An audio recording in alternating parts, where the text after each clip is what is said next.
De manera curiosa e incluso diría inesperada, tengo la idea de que la enorme mayoría de los fans de Classroom of the Elite vinieron desde la novela o después de la primera temporada saltaron a las novelas y ven más de reojo a la adaptación anime que justamente se encuentra en emisión.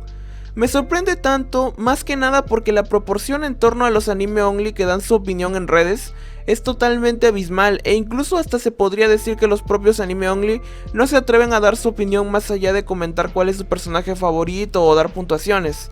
Por esta razón es que tenía mucho interés en hacer este video, pues probablemente sea parte de una minoría que quiere dar su opinión simplemente habiendo visto la adaptación animada. Pero antes de iniciar a fondo les quiero pedir que se suscriban a mi canal donde siempre hablamos de anime, manga y novelas ligeras. Todas las semanas subo contenido nuevo, por lo que agradecería mucho que me ayudaran a llegar a los 1000 suscriptores antes de que termine el año.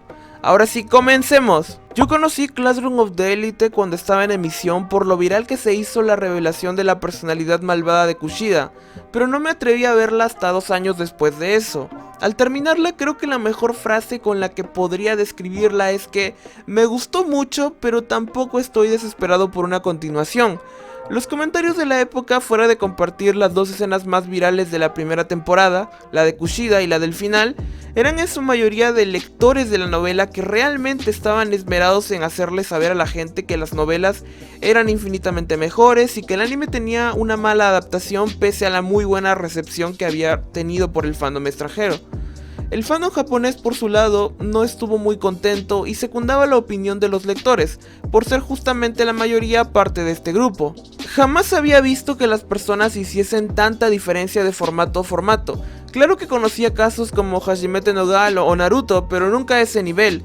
A pesar de que yo reservo el, vamos a llamarlo, privilegio de novelas que leo, a animes que realmente me muero por saber lo que pasa, terminé interesándome un poco por KOTE como para ver a muchos de los youtubers que subían resúmenes de la novela o de eventos en específico y comentaban las noticias más importantes. Lo primero que noté es que no conocía a la gran mayoría de personajes de los que hablaban, Nagumo, Kamuro, Hashimoto, etc.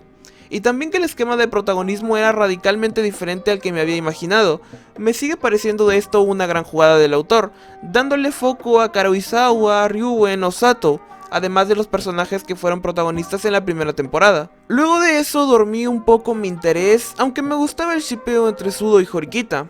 Por esa época se empezaron a formar parejas bastante fuera de lo común y además se atrevían más a explorar relaciones entre secundarios, por lo que esa pareja encajaba en esa descripción si es que llegaba a darse. Cuando se anunció la segunda temporada yo estaba expectante, pues tener a Yonokouji de protagonista era garantía de alguien fuera de lo común. Además que su historia era de los pocos escolares que no era ni rom-com ni slice of life. Antes de hablar de la segunda, tengo que decir que la primera me parece la mejor de las 3 estrenadas, y no solo porque parece que tuvo más presupuesto para realizarse, sino también porque los giros y soluciones a los arcos de Sudo, Sakura y el de la playa fueron totalmente impredecibles y trabajados a lo largo de 2 o más capítulos, a diferencia de lo ambiguos, parciales o cortos que serían los siguientes.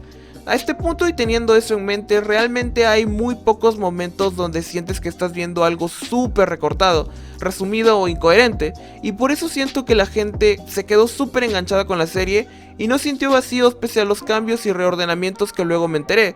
También fue una pésima idea quitar las campanas al inicio de cada frase, las cuales hacían elegante cada nuevo episodio. Ahora sí, comenzando con la segunda temporada, el arco de Kei fue el más spoileado por prácticamente todos los que se habían leído el manga o las novelas. Diría que fue el único verdaderamente disfrutable al 100% y del cual ya tenía muchas referencias de cómo iba a ser. También siguió bastante bien esa línea que tenían los arcos de personajes, incluso lo llevó al siguiente nivel, pues fue la primera vez que Kiyotaka no actuó de manera inocente o amable con sus herramientas. A partir de ahí el arco del festival deportivo fue probablemente el mayor fiasco que he visto hasta ahora. El volumen que adapta fue el único del que me leí algo, gracias a que como dije me gustaba el ship de Horikita y Sudo, y pues fue ahí donde empezó a tener relevancia. No solo fue espantosa la forma en cómo trataron de hacer un ambiente de misterio en torno a si Kushida planeaba traicionar a la clase, algo que desde la temporada 1 quedó totalmente aclarado, sino también prácticamente no hubo enfoque a ningún personaje que no fuese de los principales. Yo lo pienso de esta manera: si recortaron mi escena favorita de Sudo, que más encima tenía su propia ilustración en el volumen, ¿qué más no habrán borrado o cambiado? Lo poco que quedó de ese arco fue más aburrido y repetitivo que otra cosa. Luego, todo el tema del rescate de Ryuen, a pesar de tener un cierre espectacular con la animación de la pelea y el rescate de Kei, tampoco es que realmente fuese sorprendente ver cada choque que tuvieron Ryuen y Kiyotaka hasta ese punto. Lo más relevante fue la grabación que le hizo Suzune y nada más. A pesar de que realmente fue molesto interviniendo en el festival o en algún momento puntual más, se sentía que muchas de sus victorias estaban algo ayudadas por la trama o con cosas explicadas hasta el pincho, por lo menos por parte del anime. El capítulo final me gustó muchísimo pese a que los más puristas de las novelas no les gustó ese Ayano Koji más frío y calculador. La verdad es que me siento bastante cómodo con el de protagonista. Además, sumémosle que eso hace menos probable que la obra se vuelva un rom-com, como muchos están comentando que sí pasa en las novelas. Y finalmente llegamos a la temporada 3, donde lo más importante que me spoileé está ahí, aunque de manera muy floja como toda la manipulación de Yamauchi, pues verdaderamente no creo que en una maldita escuela de élite exista alguien lo suficientemente estúpido como para caer de manera tan absurda en la manipulación de Sakayanagi. Y justamente hablando de ella, me molesta un poco lo único que le hemos visto hacer es esparcir rumores, algo que Kushida perfectamente podría hacer. Y ya vamos a la mitad de serie y me muero por verla hacer algo que verdaderamente respalde su condición de genio. También fue sumamente incómodo ver el pasado de Ichinose, pues es exageradamente suave y ni siquiera es fuerte considerando el contexto, pues según lo que he podido leer, Kei o Ayano Koji tienen pasados muchísimo peores. Pero bueno, esa es más o menos mi idea sobre lo que nos ha ofrecido la adaptación animada, conociendo muy poco de las novelas, aunque a día de hoy sí sé un poco más porque sigo páginas que comentan los leaks o a veces es tendencia en Twitter. Supongo que mi último aporte es que en gran parte de la segunda temporada y casi toda la tercera se ha sentido exageradamente recortada, con incongruencias o a veces hasta elementos raros como el duelo de Nagumo y Horikita, simplemente porque sí. Además que los casos se volvieron exageradamente simples de resolver y la mayoría involucraron a Kushida, que más parece el equipo Rocket a este punto. Tengo esperanzas que la segunda mitad de la tercera temporada sea muy buena, porque sé lo que se viene y espero que el presupuesto fuerte se lo hayan guardado para contarnos bien de verdad esa parte. Y bueno, eso ha sido todo para mi opinión de las adaptaciones de Classroom of the Elite. Espero que les haya gustado mucho el video. No olviden seguirme en mis redes sociales donde de vez en cuando divago de anime manga que no subo al canal o algún tema off topic como Tokusatsu. Entonces nos veremos hasta la próxima.